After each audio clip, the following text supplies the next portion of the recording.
जेहेतु आम छुआ बेलू पढ़िलु सीबीएसई रे इंग्राजी माध्यम विद्यालय रे तो आमर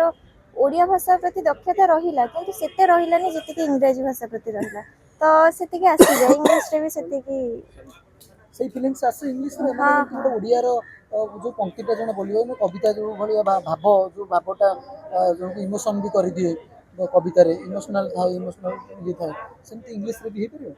हाँ मु अन्य मानक कथा तो कहि परिबिनी मो कथा कहबी तो सेतिकि आसी जाय जेहेतु मु कहली कि आमे फर्स्ट रो इंग्लिश सहित बेसी माने हमर इमोशन टा जोड़ी के रहिला तो ओडिया सहित सेतिकि न आसले भी इंग्लिश रे सेतिकि आसी जाय अच्छा एटा गोटे जेनरेशन गैप मु कहबी जेमति मम्मी को जेनरेशन हैला तांको जेनरेशन रे ओडिया प्रति तांकर दक्षता अधिका थिला किंतु आम जेनरेशन पिला माने इंग्लिश रे ही बेसी अच्छा आपन पर जो जनरेशन आसी सेते ओडिया भाषा ओडिया कविता थिबो ना छपि जाइथिबो। सेमती तो आमे कहि परिबानी बहुत लोक भी अछंती जहाँकर ओडिया भाषा प्रति बहुत दुर्बलता रही तो आगु को निश्चित भाव में सेतिक मातृभाषा जेहेतु अच्छा सेतिक आमे रहिबो। आमे कि जानिया चाहेबु जे आपण इंग्लिश रे कविता लिखिबा सहित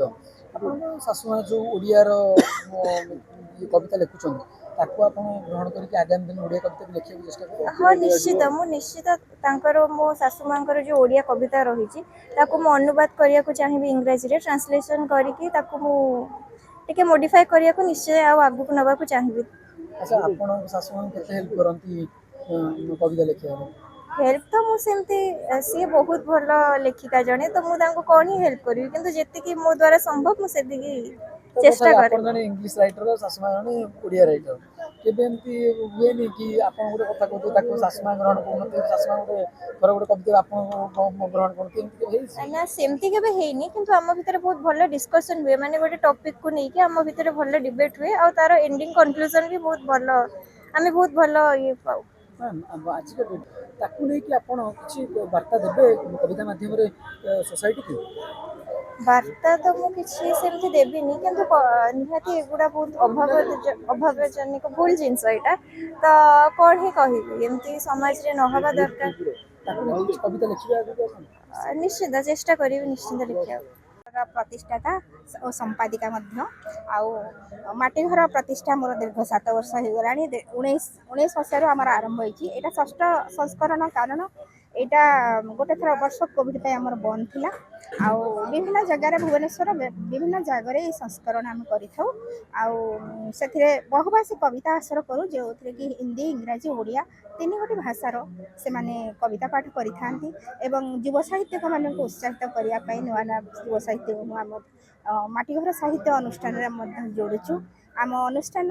गोटे माटीघर गोटे को लेकिन मोर बड़ इमोशन कारण माटीघर हूँ मोर जो 7 वर्ष बयस होती मो जेजर माटीघर धीरे धीरे भांगिया लगे जेज नी से मुझे वर्षा होती हाथ में माड़ी बसली माटीघर को से मुझे अज्ञान थी किसी जानी नी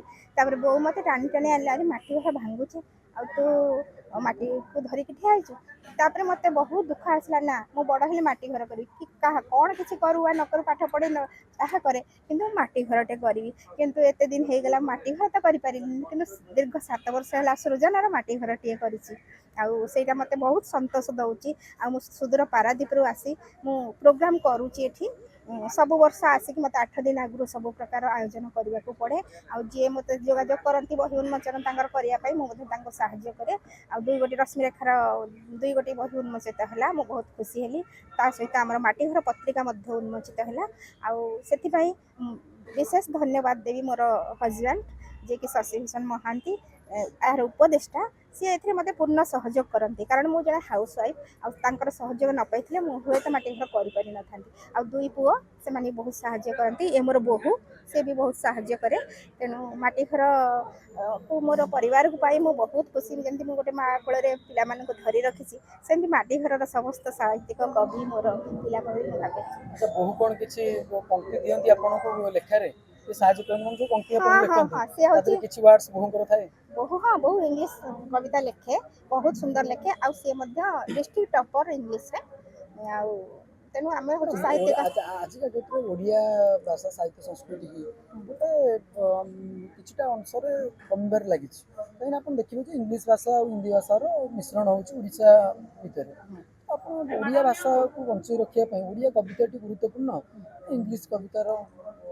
गुरुत्वपूर्ण इंग्राजी है तो आंतर्जातिक भाषा तार महत्व तो निश्चित रही किंतु जेहेतु आम माटीमार भाषा हूँ ओडिया तेणु माटीमार भाषा ओडिया भाषा आम निजर संस्कृति को बंचाई रखा उचित आमर भाषा को मजबूत करने दरकार आम जो हिंदी भाषा स्टाइल कथा कहवा भी जे कहते मत भल लगे ओडिया कहूँ तो खांटी ओडिया कह हिंदी मिशा कथा कहीं कह इंग्राजी मिशा कथा कहीं इंग्राजी शिख मातृभाषा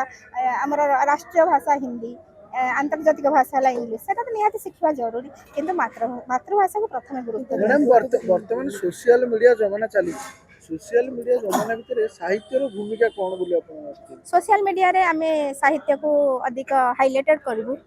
कारण हाइलाइट न कले सेटा सुदूरव्यापी हम सुदूरव्यापी हो पार तापर आ गोटे है अनुवाद अनुवाद जब ओडिया भाषा ओडिया साहित्य को जब इंग्राजी कि हिंदी रे भल भाव किए अनुवाद करें ताहले विश्वविख्यात हो पार तेणु आम समूह भाव चेष्टा करवा दरकार।